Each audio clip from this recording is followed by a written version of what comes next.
آج کے اس ویڈیو میں بات ہونے جا رہی ہے پاکستان کے شہر لاہور میں سن 1974 میں ہونے والی مسلم ممالک کی سب سے بڑی میٹنگ کی، جس کے بعد اس میٹنگ میں شامل ہونے والے تمام بڑے بڑے مسلم لیڈرز کو چن چن کر مار دیا گیا تھا۔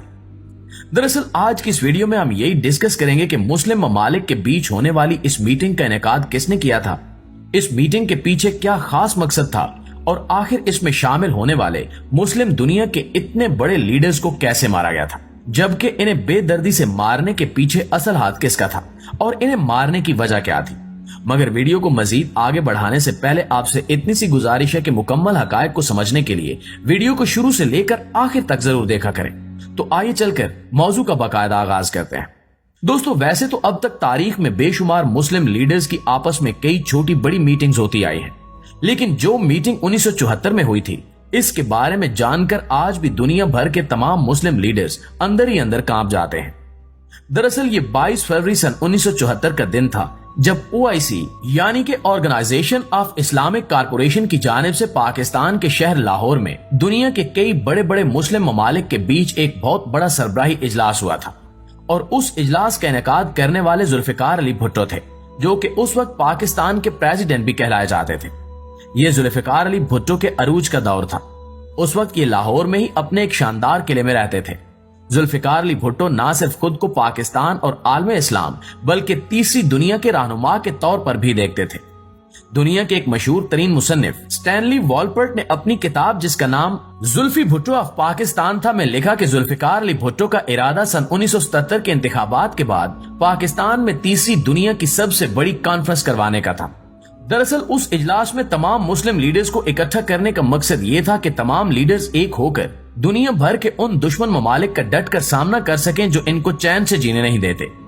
اس اجلاس میں شرکت کرنے والوں میں سعودی عرب کے شاہ فیصل، لیبیا کے معمر قذافی، فلسطین کے یاسر عرفات، بنگلہ دیش کے شیخ مجیب الرحمان اور مصر کے صدر انوار السادات بھی شامل تھے۔ ان کے آنے سے پورے لاہور میں ایک جشن کا سما تھا، کیونکہ عالمی سیاست کے کافی بڑے بڑے نام پہلی بار ایک ساتھ مل بیٹھ کر بات چیت کرنے والے تھے، لیکن ان میں سے کوئی بھی نہیں جانتا تھا کہ آنے والے چند سالوں میں اس سربراہی اجلاس میں شمولیت اختیار کرنے سے ان کا مستقبل کتنا خوفناک ثابت ہوگا۔ یہ نہیں جانتے تھے کہ اگلے کچھ ہی سالوں میں دنیا بھر کے اخبارات اور ٹی وی چینلز پر ان کے بے دردی سے قتل ہونے کی خبریں کس طرح نشر کی جائیں گی۔ تو ناظرین، سب سے پہلے بے دردی سے قتل ہونے والوں میں سعودی عربیہ کے بادشاہ شاہ فیصل تھے۔ شاہ فیصل نہ صرف OIC کے بانی تھے بلکہ یہ بہت تیزی سے اپنے ملک میں سماجی جدت بھی لانا چاہتے تھے۔ انہوں نے 1973 کی عرب اور اسرائیل میں ہونے والی جنگ کے دوران تیل کی پیداوار روک کر مغربی دنیا کو یہ پیغام بھی دیا تھا کہ بے شک آل سعود انگریزوں کی مدد سے اقتدار میں آیا ہو، لیکن یہ آزادانہ طور پر تمام فیصلے لینے کا اہل بھی ہے۔ OIC کی سربراہی کانفرنس کے ٹھیک ایک سال بعد 25 مارچ 1975 کو شاہ فیصل کویت سے آئے ایک شخص سے ملاقات کر رہے تھے۔ اس کے ساتھ ان کے سوتیلے بھائی مسعد بن عبدالعزیز کا بیٹا فیصل بن مسعد بھی شامل تھا، جو باقی کویتی لوگوں کے ساتھ سیدھا شاہ فیصل کے محل میں پہنچا۔ شاہ فیصل نے اسے دیکھتے ہی پہچان لیا اور اپنا ماتھا اس کے آگے کیا تاکہ وہ اسے چوم سکے، لیکن اس نے ماتھا چومنے کی بجائے ایک جیب سے پستول نکالا اور گولی چلا دی۔ ایک گولی شاہ فیصل کی ٹھوڑی پر لگی اور دوسری ایک کان کو چھوتے ہوئے گزر گئی۔ شاہ فیصل کو فوری طور پر اسپتال تو پہنچایا گیا، مگر وہ زیادہ دیر زندہ نہ رہ سکے اور راستے میں ہی دم توڑ گئے۔ اس کے بعد فیصل بن مسعد نے اپنے آپ کو پولیس کے حوالے کر دیا، جس کے بعد 18 جون سن 1975 کو سزا میں اس کا سر قلم کر دیا گیا۔ شاہ فیصل کے قتل کے ٹھیک 5 ماہ بعد بنگلہ دیش کے بانی مجیب الرحمان کا بھی قتل کر دیا گیا۔ ان کا قتل بھی سن 1974 میں OIC میں شمولیت اختیار کرنے پر کیا گیا تھا، جبکہ ان کا قتل ان کی اپنی فوج کی جانب سے ہی کیا گیا تھا، اور قتل کرنے کے بعد فوج نے اقتدار پر بھی قبضہ جما لیا۔ 15 اگست سن 1975 کو بنگلہ دیش میں جنرل ضیاء الرحمان کی طرف سے مارشل لا لگایا گیا اور اسی کی جانب سے ملک کی آزادی کا اعلان بھی کیا گیا تھا۔ اسی کا فائدہ اٹھاتے ہوئے کچھ فوجی افسران کی جانب سے بنگلہ دیش کے صدارتی ہاؤس میں زبردستی داخل ہو کر نہ صرف شیخ مجیب الرحمان بلکہ ان کی پوری فیملی کو بھی کافی بے دردی سے موت کے گھاٹ اتار دیا گیا۔ اس وقت ان کے خاندان کی صرف 2 ہی عورتیں بچی تھیں، ایک شیخ حسینہ واجد اور ایک مجیب الرحمان کی بہن شیخ ریحانہ تھی۔ یہ دونوں ان کے قتل کے وقت جرمنی میں موجود تھی، جس وجہ سے بچ گئیں۔ یہ سازش فوجی افسران اور عوامی لیگ میں شیخ مجیب الرحمان کے پرسنل ساتھیوں نے مل کر رچائی تھی۔ ناظرین، جیسے کہ اس کانفرنس میں مصر کے صدر انوار السادات بھی شامل تھے، یہ ایک فوجی پریڈ کا مشاہدہ کر رہے تھے کہ انہیں خالد اسلام بولی نامی ایک شخص کی جانب سے قتل کر دیا گیا۔ خالد اسلام بولی خود بھی ایک مصری فوجی افسر تھا۔ اس نے موقع کا فائدہ اٹھایا اور انہیں اس دنیا سے رخصت کر دیا۔ اس کے علاوہ فلسطین کے یاسر عرفات بھی سن 1974 کی سربراہی کانفرنس میں شریک ہوئے تھے، اس لیے انہیں بھی اس دنیا سے جانا پڑا۔ انہیں سن 2004 میں اسرائیل کی انٹیلیجنس ایجنسی کی جانب سے زہر دیا گیا تھا، جس وجہ سے یہ بھی موت کی وادی میں چلے گئے۔ بالکل اسی طرح لیبیا کے صدر اور کرنل کا عہدہ رکھنے والے معمر قذافی بھی لاہور میں ہونے والی کانفرنس کا حصہ بنے تھے۔ 20 اکتوبر 2011 کو معمر قذافی نیٹو کی بمباری سے بچنے کے لیے ایک پائپ میں چھپے ہوئے تھے۔ اس بمباری سے ان کے سر پر کافی چوٹیں بھی آئی تھی، لیکن نیٹو کے قافلے نے انہیں ڈھونڈ نکالا اور اذیت ناک طریقے سے قتل کر دیا اور ان کی لاش کو سڑکوں پر بھی گھسیٹا گیا۔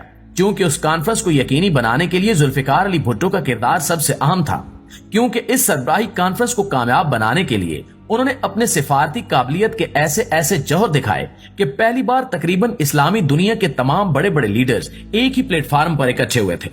اس میں کوئی شک نہیں کہ یہ بھٹو کے اقتدار کا ایک ایسا کارنامہ تھا جس نے پورے پاکستان کو پوری دنیا کے سامنے ایک اہم مرکز بنا دیا تھا۔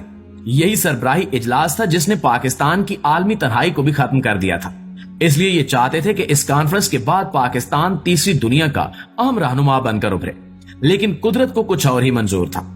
1977 کے انتخابات کے بعد بھٹو کی سیاسی جماعت پاکستان پیپلز پارٹی نے کافی عمدہ کامیابی حاصل کی، لیکن ان کی مخالف سیاسی پارٹیوں نے دعویٰ کیا کہ بھٹو نے انتخابات میں دھاندلی سے جیت حاصل کی ہے، جس وجہ سے 5 جولائی سن 1977 کو جنرل ضیاء الحق نے ان کے اقتدار کا تختہ ہی الٹ دیا۔